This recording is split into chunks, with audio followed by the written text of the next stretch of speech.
Thank you very much. So what I'll try to do is make some comments based on what we've heard in these two case studies, but also the two we haven't yet heard about, and comments really around the kind of what we seem to know and what we perhaps don't know enough about. So from a sort of body of knowledge point of view. So these two have been about progress in post-primary education. And so what can we tell from that? For sure we can tell that we know a lot about how to expand enrollments, as we've heard. And we can see some very interesting things from the Kenya situation about the harnessing of the electoral opportunities to push that agenda forward. So we actually have parties competing, to be the education party. And you see that in different ways in other countries where you have, like Kevin referred to Brazil, I mean, a cross-party consensus of a somewhat different type. So, but harnessing of the political system, obviously very, very important. So the enrollment story we sort of know about. But we don't know, as others have already said, enough about what's needed to get the learning up. We don't know enough about what's needed to deal with equity or inequity, as has also been frequently mentioned already this morning, and has not been much mentioned yet. We don't know enough about how to change the actual content and even purpose of secondary education, which is decreasingly relevant to the situations of the countries in which it's being implemented. So let me suggest that there may be 5 areas where we ought to think about focusing to help with these type of problems. And some of them, indeed, there is attention, but some there may not be sufficient attention. So the first, and some of these are kind of current jargon, and some are not. So the first area is, more attention to results. So this is a very common thing to say nowadays, but I think it's an important shift in the way people are thinking. But the question is, which results, or results for whom? So linking this to the equity and social justice point, it's necessary surely not just to talk about results in terms of averages, but also in terms of their distribution. So,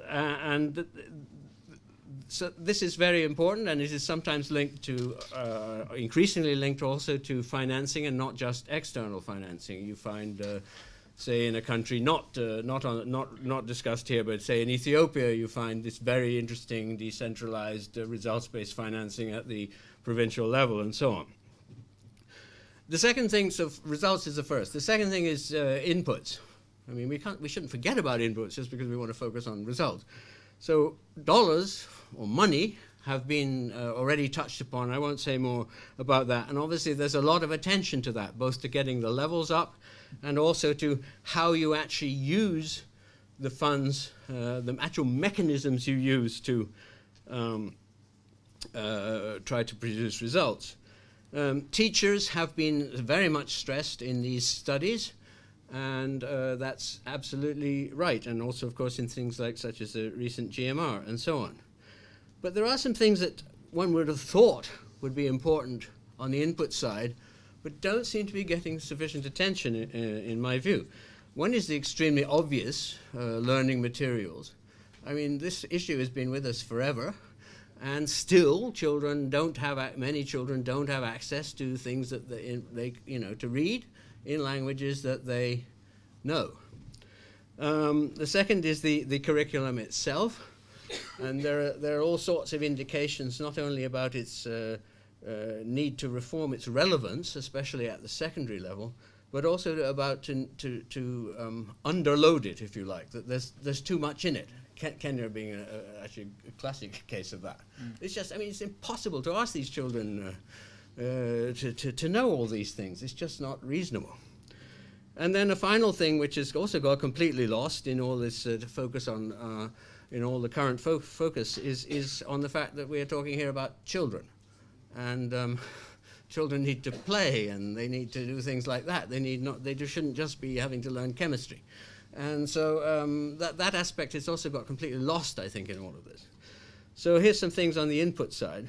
The third thing I think that needs attention is the sequencing of reforms. So there's a lot of work now going on around applying systems approaches to education, and one could say that these case studies represent that. And there are many other things too. But almost all these approaches are essentially looking at features of systems, not so much at the sequencing of actual change. And there's, of course, a political element to that we've heard about. But there's also a technical element that needs, I think, a lot more attention.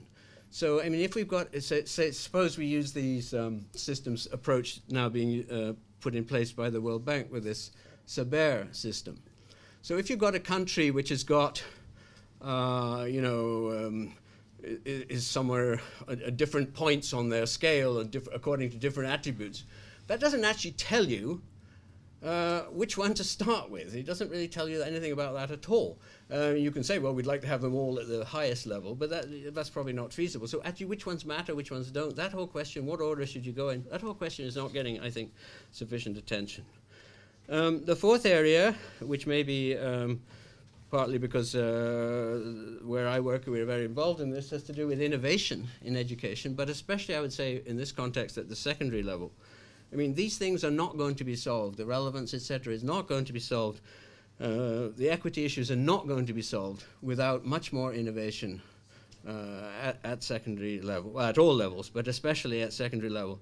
And I don't see any sort of discussion of that actually in any of these papers or in the more general way that people are thinking about this. And the final point has to do with accountability, a word we haven't heard. And there's different types of accountability, of course. Accountability of the education system to the society, where the equity issue obviously comes in again. Accountability within the education system, where the Chile example, despite all its issues, is extremely interesting in terms of the monitoring, we'll probably hear about that, the monitoring and evaluation systems that are in place to see what's going on. Accountability at a different level, say in this post-2015 discussion, and what Okwach said was extremely interesting. So are the people developing the goals, the post-2015 goals, are they accountable to the people in the developing countries? Are they even from the developing countries?